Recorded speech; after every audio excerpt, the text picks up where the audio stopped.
प्रिय विद्यार्थियों, मैं doctor Suchita Verma, assistant professor political science, SPC government college Bhim. आज हम बीए पार्ट फर्स्ट के पेपर फर्स्ट के टॉपिक शक्ति के अंतर्गत शक्ति के स्रोत क्या होते हैं उनके बारे में अध्ययन करेंगे। शक्ति का अर्थ स्पष्टता के साथ समझने के लिए शक्ति के स्रोतों का अध्ययन किया जा सकता है। वस्तुतः शक्ति अनेक स्रोतों से उत्पन्न होकर विभिन्न रूपों में अपने आप को प्रकट करती है। नेपोलियन, हिटलर, लेनिन और गांधी ये सभी शक्तिशाली थे, लेकिन इनकी शक्ति के स्रोतों में भेद था। शक्ति के स्रोतों की कोई पूर्ण सूची तो देना संभव नहीं है, क्योंकि विचारकों में इसके संबंध में अत्यधिक मतभेद है। फिर भी शक्ति के कुछ प्रमुख स्रोत, उनका उल्लेख विभिन्न रूपों में किया जा सकता है। जैसे पहला है ज्ञान, नॉलेज। शक्ति का प्रथम स्रोत ज्ञान है। ज्ञान अपने साधारण अर्थ में व्यक्ति को अपने लक्ष्यों को पुनः प्रबंधित करने और मिलाने की योग्यता प्रदान करता है। ज्ञान द्वारा व्यक्ति की अन्य विशेषताओं को इस प्रकार संचालित किया जाता है कि वे शक्ति का साधन बन सकें। व्यक्ति के नेतृत्व का गुण, उनकी इच्छा शक्ति, उनकी सहन शक्ति, अपने आप को अभिव्यक्त करने की शक्ति आदि विभिन्न तत्व शक्ति के महत्वपूर्ण पहलू हैं। इन तत्वों में से किसी भी एक की कमी शक्ति के समस्त रूप को अकार्यकुशल बना सकती है और उसे पूरी तरह नष्ट कर सकती है। दूसरा है पजेशंस, प्राप्तियां। ज्ञान शक्ति का आंतरिक स्रोत है। इसके अतिरिक्त शक्ति का निर्धारण करने वाले बाहरी तत्व भी होते हैं, जिनमें प्राप्तियां सर्वाधिक महत्वपूर्ण हैं। साधारण बोलचाल के अंतर्गत इसे ही आर्थिक शक्ति का नाम दिया जा सकता है। प्राप्तियों के अंतर्गत भौतिक सामग्री, स्वामित्व एवं सामाजिक सामग्री की शक्ति, एक व्यक्ति को समाज में प्राप्त स्थिति और स्तर आदि को सम्मिलित किया जा सकता है। प्राप्तियां या संपत्ति शक्ति का एक स्रोत अवश्य है, लेकिन न तो ये एकमात्र स्रोत है और न ही निश्चित रूप से प्रभाव डालने वाला स्रोत। बिना संपत्ति के भी व्यक्ति अन्य व्यक्तियों के कार्यों को प्रभावित कर सकता है, और संपत्ति के होने पर भी आवश्यक नहीं है कि वह दूसरे के कार्यों को प्रभावित कर सकेगा। तीसरा है संगठन। संगठन अपने आप में शक्ति का एक महत्वपूर्ण स्रोत है। कहावत भी है कि संगठन ही शक्ति है। विभिन्न प्रतिद्वंदितापूर्ण इकाइयां आपस में मिलकर संघ बना लेती हैं तो उनकी शक्ति कई गुना बढ़ जाती है। आधुनिक युग के मजदूर संघ और व्यापारिक संघ इसके अच्छे उदाहरण हैं। शक्ति की दृष्टि से सबसे बड़ा संघ स्पष्टतः राज्य ही है। इसका एक प्रमुख कारण राज्य का सर्वाधिक संगठित स्वरूप ही है। आकार। अनेक बार आकार को शक्ति का परिचायक मान लिया जाता है और यह सोचा जाता है कि एक संगठन का जितना बड़ा आकार होगा उसके द्वारा उतनी ही अधिक शक्ति का परिचय दिया जाएगा। आकार के साथ यदि संगठन का मेल हो तो ऐसा होता भी है, लेकिन सभी परिस्थितियों में ऐसा नहीं हो सकता। अनेक बार ऐसा भी होता है कि उसका बड़ा आकार उसे उलझा दे, उसे असंतुलित बना दे, उसे परिस्थितियों के अनुकूल न रहने दे। इसी कारण अनेक बार कुछ राजनीतिक दलों द्वारा अपने आकार को घटाने के लिए शुद्धि आंदोलनों का आश्रय भी लिया जाता है। शक्ति के स्रोत एवं आधार के रूप में विश्वास का भी पर्याप्त महत्व है। तलवार की शक्ति भी अंतिम रूप से विश्वास पर ही आधारित होती है। शक्ति का एक अन्य स्रोत सत्ता होती है। शक्ति की महानता इस बात से निर्धारित की जाती है कि वह मानव मस्तिष्क पर प्रभाव डालने में कितनी सक्षम है।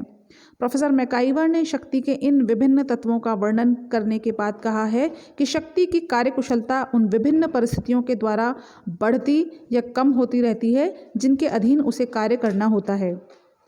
अब हम शक्ति के प्रकारों का अध्ययन करेंगे। शक्ति के विभिन्न रूप होते हैं और इसके विभिन्न प्रकार हैं। शक्ति के प्रकार के संबंध में विद्वानों द्वारा अलग अलग विचार व्यक्त किए गए हैं। गोल्डहैमर एवं एडवर्ड शिल्स के अनुसार एक व्यक्ति की शक्ति उतनी ही कही जा सकती है जितनी मात्रा में वह अपनी इच्छा के अनुसार दूसरे के व्यवहार को परिवर्तित कर सके। व्यवहार में परिवर्तन की इस धारणा के अनुसार शक्ति 3 प्रकार की होती है: बल, प्रभुत्व और चातुर्य। शक्तिमान व्यक्ति बल का प्रयोग करता हुआ उस समय कहा जाता है जिस समय वह अधीनस्थ व्यक्तियों के व्यवहार को भौतिक शक्ति के माध्यम से प्रभावित करता है।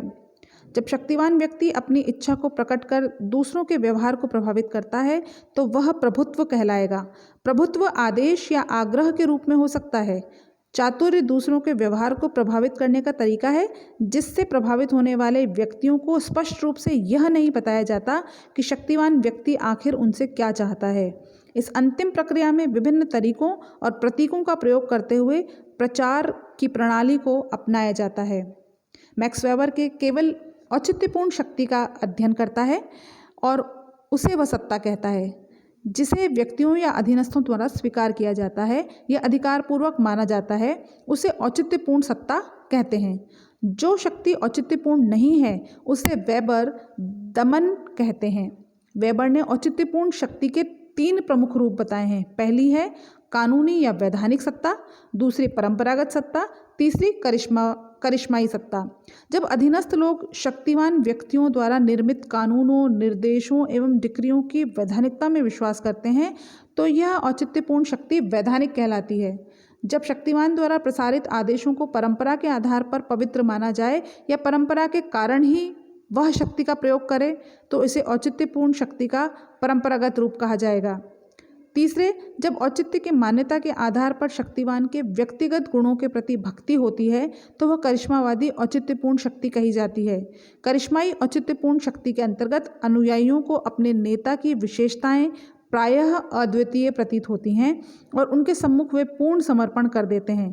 पंडित नेहरू को अपने प्रधानमंत्री काल के अधिकांश वर्षों में और 71-72 के बाद के वर्षों में श्रीमती गांधी को भारतीय जनता का करिश्माई व्यक्तित्व या शक्ति प्राप्त थी। वर्तमान में अगर हम इनको देखें तो वर्तमान प्रधानमंत्री नरेंद्र मोदी वह भी करिश्माई शक्ति के ही प्रतीक हैं।